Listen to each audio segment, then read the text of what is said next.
Salmo 39.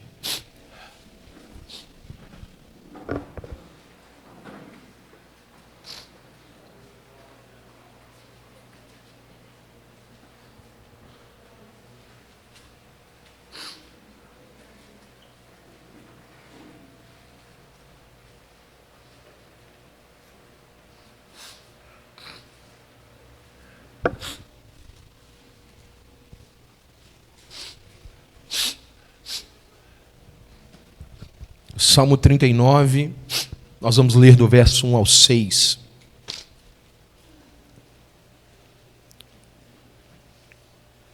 Salmo 39, verso 1 ao 6.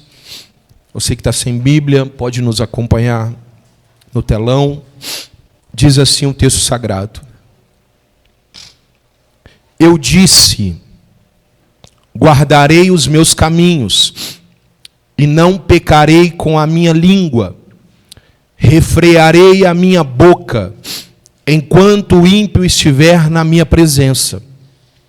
Quando, porém, fiquei em silêncio como mudo, sem dizer uma palavra, nem mesmo acerca do bem, a minha dor se agravou.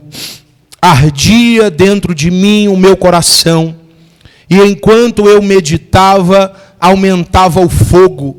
Então falei com a minha língua, faze-me conhecer, ó Senhor, o meu fim e a medida dos meus dias. Faze-me conhecer a minha fragilidade. Mediste os meus dias como a palmos. O tempo da minha vida é como nada diante de ti. Todo homem é como um sopro. Todo homem anda como uma sombra. Em vão se inquieta, amontoa riquezas sem saber quem as levará. Amém? Deixa a sua Bíblia aberta, feche os olhos. Deus, em nome de Jesus, é a tua palavra que lemos, e ela é poderosa, Deus, para nos instruir, para nos iluminar, para salvar, para transformar. Que nessa noite o Senhor nos leve à reflexão, Deus. Que o Senhor nos leve, ó Deus, a uma avaliação de como se encontra a nossa vida, o nosso coração. Eu oro através de Jesus. Amém. Pode sentar. Se você se ajeitar aí, dê mais um aplauso ao Senhor.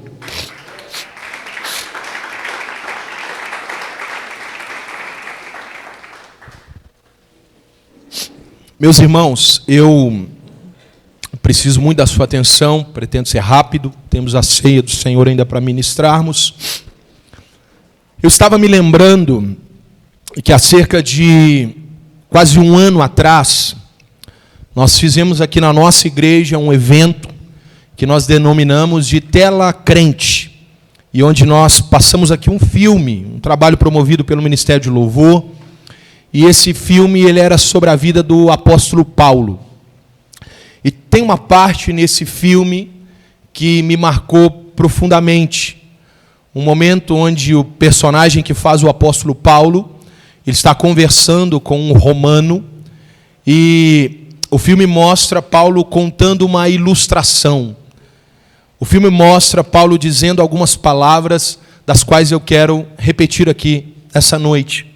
Paulo diz no filme que um homem está na beirada da praia, afundando os seus pés na areia. E de repente esse homem se agacha diante do mar e ele pega um punhado de água. Ele enche a sua mão de água.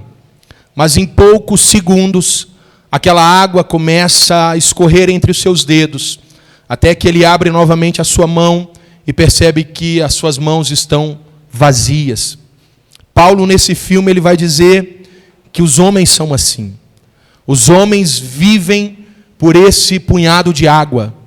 Eles lutam por algo que vai ir embora, por algo que passará. Na mesma cena do filme, o Paulo ali diz, mas o reino que eu prego, o reino sobre o qual eu luto para que ele se expanda, ele é o mar diante deste punhado de água. Ele é a infinitude de águas. Esse é o reino que eu anuncio. Não é preciso, meus irmãos, ser inteligente Qualquer um que olhe ao redor do mundo sabe que falta algo. Por maior o número de riquezas que alguém possa adquirir, certamente essa pessoa, ela tem o seu secreto, a sua solitude, um momento onde ela faz uma leitura de si mesmo e percebe que ainda existe algo que não foi preenchido.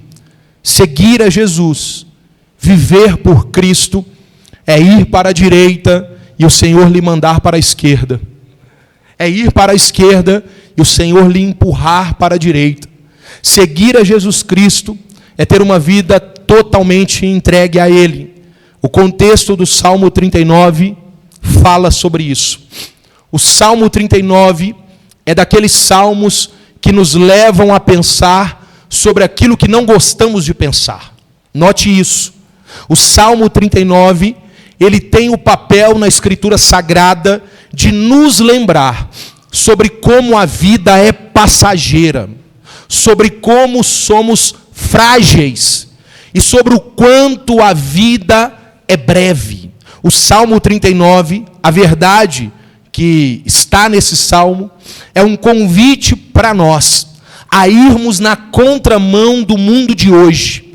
Se você parar para pensar, você sabe que o mundo de hoje, ele tenta incessantemente nos convencer de que somos imortais, nos convencer de que somos fortes e a vida é longa e que você não precisa pensar no amanhã, que você não precisa considerar a vida, a morte, a eternidade. Temas como esse, para esse mundo, nós temos a ideia, a partir do convívio com pessoas que não temem ao Senhor, que a vida para eles é uma diversão. E, na verdade, pensar sobre o pós-vida estraga a diversão. Meus queridos, a verdade é que não pensar assim, não levar em conta a eternidade, é um problema da natureza humana. Da natureza humana. No Éden, se você fosse lembrar na queda do homem, Gênesis capítulo 3, a Bíblia mostra para nós que a serpente vai seduzir a Eva com a seguinte proposta: vocês vão ser como Deus, vocês serão iguais a Deus. A proposta da serpente é uma proposta para agora, instantânea, para o momento, para o hoje. Desde então, meus irmãos, a partir da queda do homem, o homem que eu chamo de natural, é o homem que vive para o agora. O depois não importa, ele é inconsequente. Ele faz as coisas sem medir as consequências. Portanto, meus irmãos, a natureza humana, por si só, ela não pensa sobre a eternidade. A natureza humana, ela não pensa sobre as realidades do Espírito. O apóstolo Paulo, escrevendo 1 Coríntios capítulo 2, versículo 14, ele vai dizer: ora, pois, o homem natural, ele não compreende as coisas espirituais, ele não discerne as coisas espirituais. O homem comum, o homem que não se relaciona com Deus, ele não pensa sobre Deus, ele não pensa sobre a eternidade. Essa realidade para ele não é interessante, meus queridos irmãos. Existe uma gravidade em tudo isso. Nós temos o mundo hoje que não quer nos ver pensando sobre isso. Nós temos a natureza humana que não compreende nada sobre esse assunto. E adicione aí também o diabo. O diabo que trabalha e milita dia e noite para nos fazer esquecer do pós-vida e nos fazer esquecer de qual o nosso propósito sobre a eternidade, se é estarmos eternamente com Deus ou estarmos eternamente no inferno. Então, mundo, natureza humana e diabo, essas três figuras se levantam para nos fazer esquecer de que a vida é frágil e de que a vida é breve. Meus queridos irmãos, é por isso que eles conspiram juntos. Aliás, meus irmãos, o mundo tem como proposta nos divertir. É interessante que o autor de Eclesiastes vai dizer que é melhor ao homem ir a um velório do que ir a uma festa. Porque ali, o livro de sabedoria está nos lembrando que num contexto de morte a gente pensa sobre a eternidade. E num contexto de festa a gente não pensa no amanhã. É isso que o mundo faz, nos divertir. Aliás, a palavra divertir, ela vem do latim. E ela significa literalmente virar para o lado. A ideia de diversão é te tirar do foco. A diversão, na verdade, é pegar você e tirar daquilo que você estava outrora concentrado e olhar para o outro lado. Meus queridos irmãos, isso é bom às vezes. É óbvio que na vida comum, para que ela não seja pesada demais, a gente precisa olhar para o outro lado sim.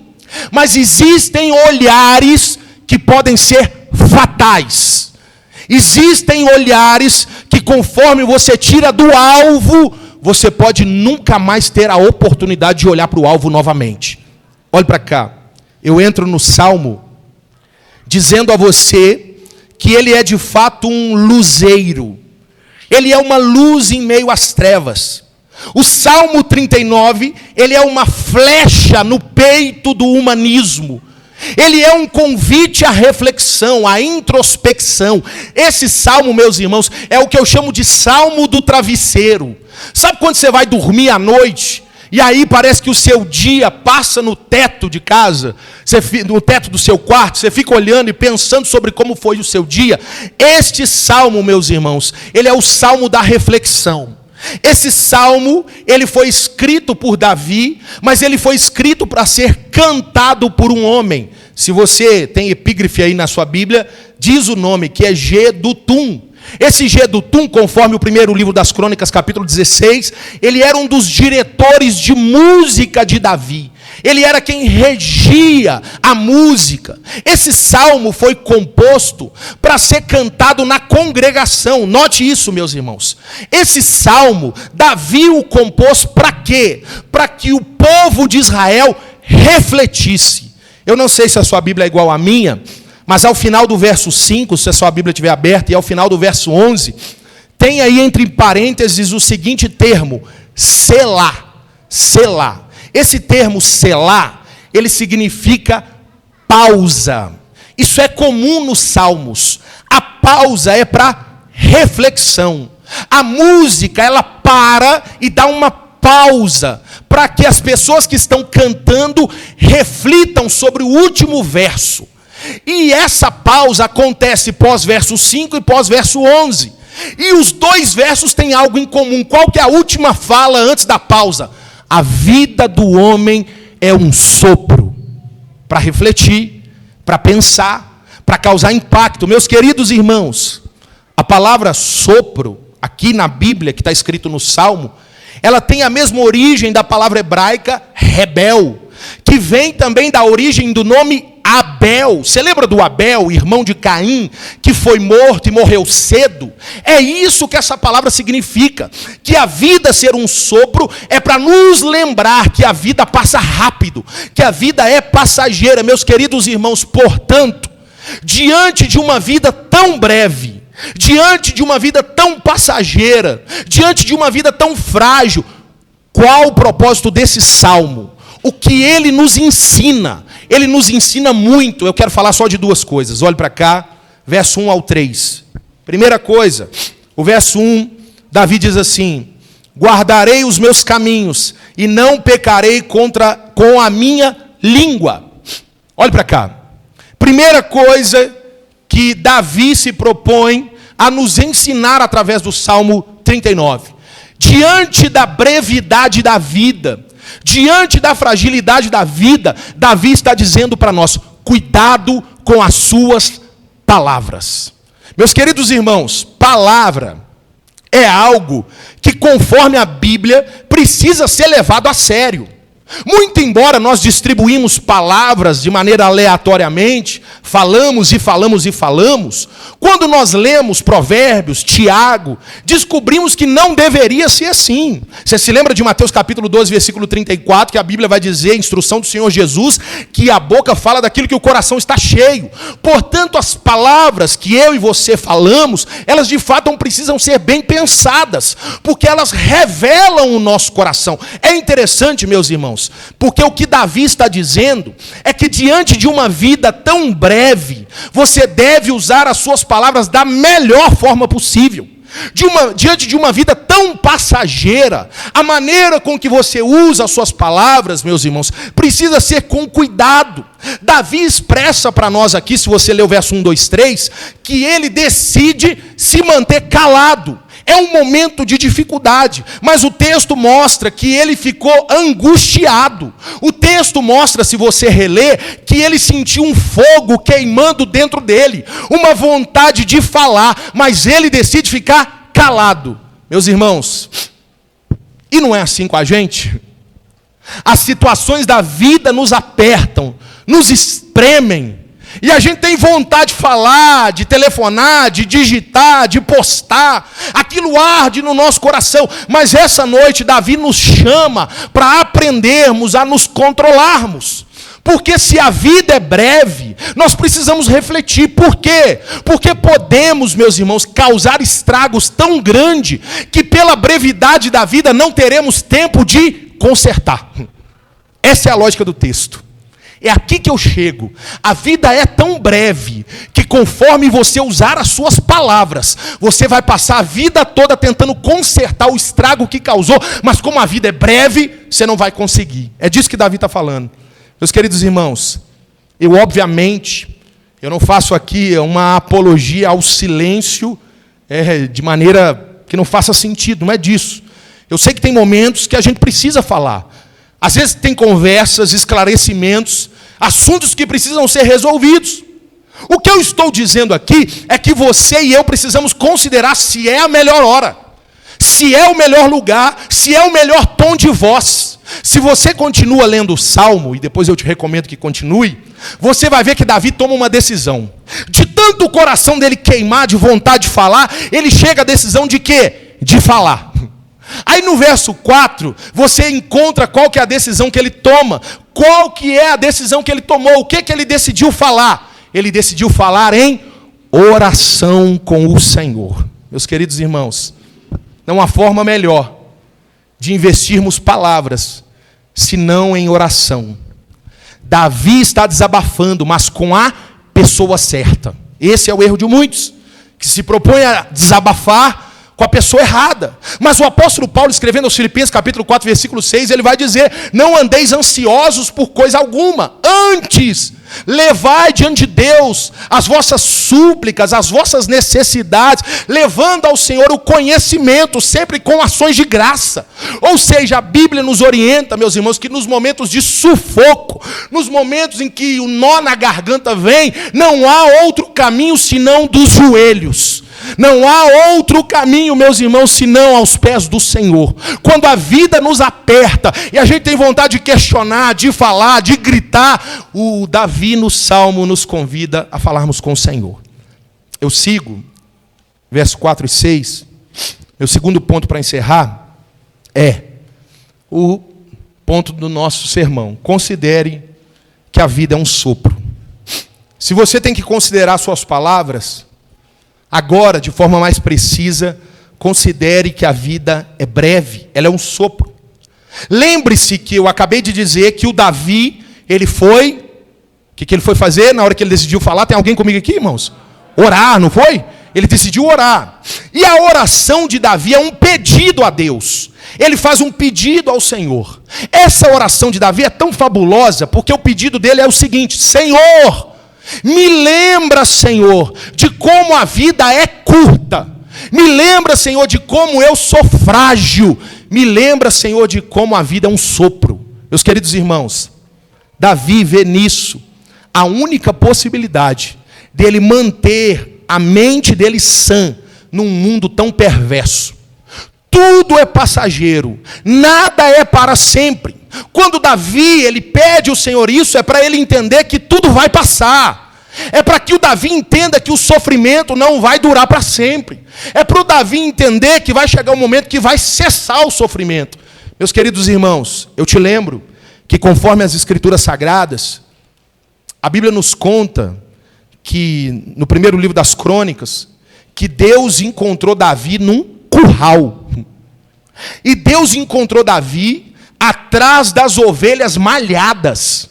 Ou seja, tem as ovelhas brancas, que são as bonitas que ficam na frente, tem as ovelhas malhadas, que são as ovelhas feias que ficam atrás, e tem o Davi, lá no curral. O primeiro livro das Crônicas diz isso: eu te achei lá, eu te tirei de lá, eu te coloquei no trono da minha nação, eu enriqueci você, eu dei a vocês bem, eu dei a você bens, eu dei a você filhos. Ou seja, Deus cercou a Davi de muitas coisas. Por que eu estou dizendo isso? Que se tem alguém na Bíblia, meus irmãos, que poderia correr o risco de ser seduzido pelos tesouros do mundo, é Davi. Se tem alguém que poderia esquecer que a vida é frágil, se tem alguém que poderia esquecer que a vida é curta, é Davi. Aí o que o Davi está dizendo? Senhor, me ajuda, Senhor. Não deixa eu esquecer, não. Como diz o verso 5 e 6, não deixa eu esquecer que é o Senhor que está no controle dos meus dias. Me lembra que a minha vida está nas suas mãos. Me lembra que o Senhor mede a minha vida com palmos. Olha isso, irmãos. Olha o tamanho da nossa vida diante de Deus. É com palmos que o Senhor mede. E aí o verso 5 tem algo interessantíssimo, porque o Davi mostra que o tempo que temos de vida não é fruto do acaso. O tempo em que vivemos nessa terra não é fruto de acidente, mas todo o tempo que temos é dado pelo próprio Deus. É Deus quem nos dá, é Deus quem considera isso. A pergunta para nós para que eu encerre se é Deus que me dá o tempo de vida, o que eu tenho feito com o tempo de vida? O que eu tenho feito com esse tempo que tenho? O que eu tenho construído com o tempo que Deus tem me dado? Meus irmãos, Lucas, capítulo 12, a partir do versículo de número 15. Vamos voltar e fecha a porta, por favor. Lucas, capítulo 12, a partir do versículo 15, olha para cá. O Senhor Jesus, ele conta uma parábola, que é uma parábola fascinante, de confronto absoluto para nós. O Senhor Jesus vai contar uma parábola de um homem que um dia ele avaliou as suas terras, e as suas terras haviam produzido muito, olhe para cá. E aí o texto bíblico diz que ele chegou diante do que produziu e diante dos seus celeiros, e aí ele fez uma conta: o que eu produzi não vai caber onde eu tenho, já sei, vou destruir os celeiros, vou construir maiores, e vou pegar tudo e guardar. E assim ele faz, e depois de fazê-lo, a Bíblia diz que ele dá um grito, dizendo assim: farta-te minha alma, aproveita, bebe, regala-te no que você tem. Só que Jesus diz que na mesma hora, vem uma voz do céu dizendo: louco, hoje mesmo eu vou pedir a sua alma, e o que você tem preparado, para quem será? O verso 6, nós lemos e diz assim: amontou a riqueza, sem saber quem levará. Esse é o tempo em que vivemos, de homens que acumulam, guardam, e se esquece que depois ele nem vai saber quem ficou com aquilo pelo qual ele deu a vida. Alexandre o grande conquistador, segundo a história, no seu funeral, ele pediu que as suas mãos ficassem à vista, diante de todos, para que todos soubessem que o Alexandre o grande conquistador, que no espaço de 11 anos, ele conquistou o mundo antigo quase por completo, e morreu no alto dos 33 anos, eu tenho 35, ele morreu com 33, com 11 anos, numa faixa de 11 anos, o cara conquistou quase o mundo todo da época. Esse homem foi para o seu funeral com a mão exposta, para que todos vissem que um dos maiores conquistadores que a terra viu não levou nada dessa terra. De fato, não há gavetas no caixão. O que estamos fazendo com os nossos dias? Se a vida é curta, como que você tem vivido? Na verdade, pelo que você tem vivido? Eu já contei aqui, reconto, eu escutando uma pregação outro dia, alguém contou sobre um jovem que saiu da cidade de Governador Valadares aos 20 anos, para ir para onde costumeiramente quem mora naquela cidade vai, para ir para os Estados Unidos, o sonho americano. E passados seus 20 aos 40 anos, trabalhando incessantemente, para poder construir um patrimônio aqui no Brasil, mandando dinheiro, construindo prédio, e o sonho dele era comprar uma casa na praia. Ele compra essa casa na praia, Ele volta para o Brasil, ele passa uma semana resolvendo sobre documentação e vai no final de semana para casa na praia, passar o seu primeiro final de semana aos 40 anos. Ele sente um aperto no peito e ele morre, porque ele passou 20 anos construindo algo para viver sobre o qual ele não viveu. Meus irmãos queridos, diante disso, o Davi faz uma pergunta no texto que eu não li, verso 7. Agora, porém, Senhor, o que eu espero? Senhor, se a vida é curta, se o que eu acumulo não é meu, se eu tenho, mas não tenho, então qual que é o sentido da vida? O que eu espero da vida? Se quem está aqui não está amanhã, então Deus, para onde eu olho? O que eu busco? Davi responde: a minha esperança está em ti. Tu és a minha esperança. Se a vida é uma sombra que se move, se a vida é um vapor que aparece e depois é subtraído, se a vida é uma neblina que cedo surge e depois vai embora, se a vida é um sopro, meus irmãos, no que nos apegaremos? Colossenses capítulo 1, Paulo diz: Cristo em vós, a esperança da glória. Jesus em nós dá sentido para essa vida sem sentido.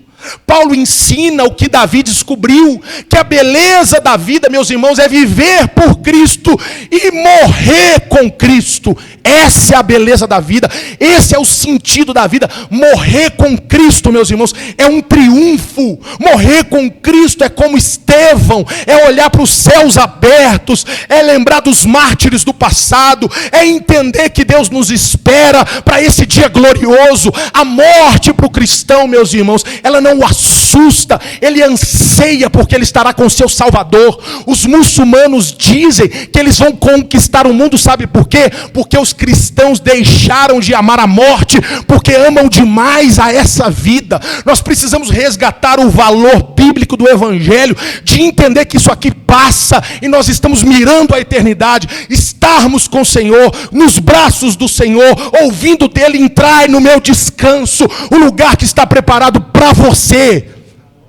Meus irmãos, que dia glorioso. Eu estava outro dia numa pregação do Marcos Júnior, lá na quarta igreja, e o Marcos falou que uma irmã chegou para ele e disse: Deus me mostrou que Ele vai te honrar. E o Marcos disse assim: ela não tem ideia do que eu penso quando Deus diz que vai me honrar. Eu penso na minha vida indo embora desse corpo corruptível e eu indo para os braços do Senhor. Isso é honra. Isso é honra, isso é glorioso. O Daniel entendeu isso. Quando o Daniel grava um áudio sem saber o que esperava, mas consciente de que tudo que Deus faz é bom, de que tudo que Deus faz é agradável, de que nós ansiamos, conforme o que ele disse no áudio, estarmos nos braços do Senhor. Se cumpriu. Nós glorificamos a Deus porque aconteceu. Essa é a realidade do Evangelho. A vida é um sopro, ela é breve, cada segundo conta, cada decisão conta, cada atitude conta. Meus irmãos queridos, escolhas erradas podem ser fatais. Eu não falo pela carne, eu falo pela alma. Porque Jesus vai dizer isso: não temam os homens, porque os homens eles podem ferir a carne, matar a carne, mas eu, Senhor, além de matar a carne, eu ainda envio a alma para o inferno. Meus queridos irmãos, o que importa para nós é onde estaremos. A pergunta é: isso te assusta? Pensar sobre o sopro que é a vida, pensar sobre a brevidade da vida te assusta? Eu estou aqui para te dar uma boa notícia. Jesus veio. Ele viveu essa breve vida como a nossa. A carta aos Hebreus diz isso, que Jesus, ele foi igual a nós. Ele experimentou das nossas dificuldades. E ele não teve vergonha de ser chamado irmão. Está lá na carta aos Hebreus. Tem gente hoje que se você chamar de irmão, ele te corrige. Ele fala: não, esqueceu do meu título. Não, Hebreus diz que Jesus, ele teve a alegria de ser chamado de irmão nosso. E mais, meus irmãos, ele viveu essa vida frágil. Essa vida frágil, inclusive essa vida dele era tão frágil como a nossa, que ele morre numa cruz. Mas como você sabe, ao terceiro dia, ele ressuscita, porque a brevidade da vida não pôde detê-lo. Ele vive, temos esperança e podemos crer no amanhã. É essa convicção que nos apegamos. É a essa palavra que abraçamos. É a essa verdade que nós olhamos para a vida breve e dizemos: a vida é breve, eu vou viver da melhor forma possível, eu vou glorificar a Deus com os meus dias, eu vou honrar o nome do Senhor com as minhas atitudes, porque quando essa vida passar, e vai passar, eu estarei para o propósito daquilo que eu fui criado, que é com o meu Senhor. Você pode se colocar de pé em nome de Jesus?